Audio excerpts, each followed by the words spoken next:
ইন্ডাস্ট্রিকে represent করার মতো personality ছিলেন আতা ভাই। আলমগীর সাহেব, এই ডেটটা তো আমার লাগবে। মিজান ভাই, ডেটটা তো আমার কাছে নাই। উনি বলতেন কি মুশকিল, ডেটটা নাই না। কল টাইম ছিল 7টা, আমাদেরকে এফডিসিতে যেতে হতো 6:30টায়, মেকআপ নিয়ে সেটে যেতে হতো 7টায়। যে বাড়িটা তোমার, তোমার স্ত্রী তোমার, তুমি অফিসে যাচ্ছ তোমার তাড়া আছে সেটাও তোমার, তুমি তোমার স্ত্রীর সাথে একটু রোমান্টিক হবে সেটাও তোমার। আমি কেন বলতে যাব? এই স্বাধীনতা আমি কোনোদিন কোনো ডাইরেক্টরের কাছে পাইনি। আমজাদ হোসেনের যত ছবি আপনারা দেখেন, উনি সেটে বসে ডায়লগ লিখতেন। ভাবা যায়, আমার কষ্ট লাগে যে আজকাল আমাদের থেকে ভালো অভিনেতা আছে, আমাদের থেকে দেখতে সুন্দর অভিনেতারা আছে, অনেক সুন্দর সুন্দর নায়িকারা আছে, নেই কিছু ডাইরেক্টর যারা তাদেরকে গাইড করে চলচ্চিত্রকে সমৃদ্ধ করতে পারত। তুমি আমার কত চেনা সে কি জানো না। আপনাদের হয়তো মনে আছে, ওই গানটা যেদিন আমরা শুটিং করি সেদিন টেম্পারেচার ছিল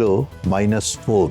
ভাবুন, রোজিনা সিল্ক টাইপের কাপড় পরা, আমি একটা টি শার্ট পরা, একটা প্যান্ট পরা, পরে ওটাকে সেভ করার জন্য স্টাইল হিসাবে আমি একটা মাফলার জড়িয়েছিলাম।